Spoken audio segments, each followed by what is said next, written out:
ఇదేమి? పరలోకము నుండి మన్నా కురిసినప్పుడు ఇదే డైలాగ్ వాడారు ఇశ్రాయేలీయులు. ఇదేమి?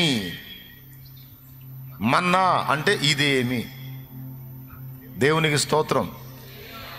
అలాగే ఇక్కడ కూడా ఇక్కడ వీళ్ళు భాషలో మాట్లాడి దేవుని కార్యాలు వివరిస్తున్నప్పుడు కూడా వాళ్ళు సేమ్ డైలాగ్ వాడారు, ఇదేమి అని. అంతకుముందు వాళ్ళ మీద భౌతికంగా ఆహారం కురిసింది. 40 సంవత్సరాలు వాళ్ళు దాని చేత పోషింపబడ్డారు అనుకోండి. దేవునికి స్తోత్రం. గట్టిగా చెప్పాలి. పరలోకము నుండి కురిసిన ఆహారం, అది కూడా పరలోకం నుండే కురిసింది. ఇప్పుడు కూడా వాళ్ళకి ఆత్మ సంబంధమైన మన్నా దిగొచ్చింది.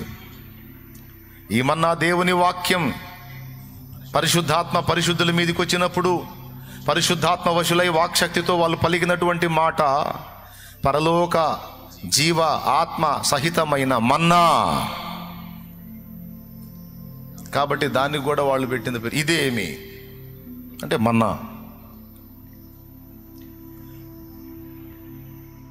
అంత విభ్రాంతి నొందారు, ఆశ్చర్యపోయారు, బిగుసుకుపోయి చూస్తూ ఉన్నారు, ఏందిరా ఇది వింత అని. అంటే ఒక శక్తివంతమైన కార్యం వాళ్ళ కళ్ళ ముందు జరుగుతున్నప్పుడు ప్రజల్లో చైతన్యం వచ్చింది. నంబర్ 1 వాళ్ళు ఆకర్షింపబడ్డారు. నంబర్ 2 ఆలోచించారు. నంబర్ 1 వాళ్ళు ఎక్కడైతే దేవుని శక్తి దిగొచ్చిందో అక్కడికి వాళ్ళు ఆకర్షింపబడ్డారు, అక్కడికి వచ్చారు. నంబర్ 2 అక్కడ జరుగుతున్న దాన్ని చూసి ఆశ్చర్యపోయారు,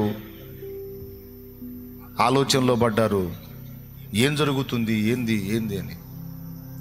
3వది వాళ్ళు అక్కడ సంధించబడ్డారు వాక్కు చేత. ఆశ్చర్యపడ్డారు, ఆలోచనలో పడ్డారు. 3వది